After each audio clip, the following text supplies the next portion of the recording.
பாஸ்கர் மதிவதனி. குரலில் குரல். பால் காமத்துப்பால். இயல் கற்பியல்.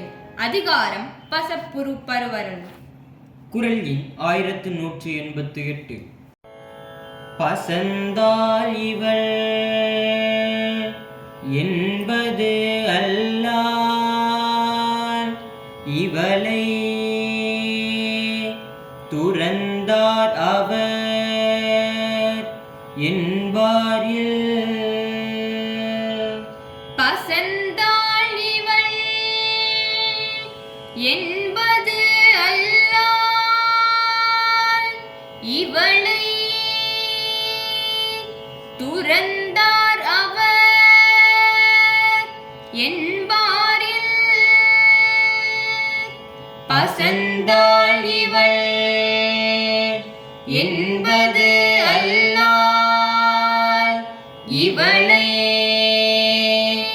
துறந்தார் அவர் என்பாரில். இவள் காதலரின் பிரிவை பொறுக்காது பசலை நோய் கண்டு பரிதவிக்கிறாள் என்று எல்லோரும் என்னையே பழி கூறுகின்றனர். ஆனால் என்னை இப்படி தனிமையில் தவிக்க விட்டு போனவரை பற்றி குறை கூறுபவர் ஒருவரும் இல்லை.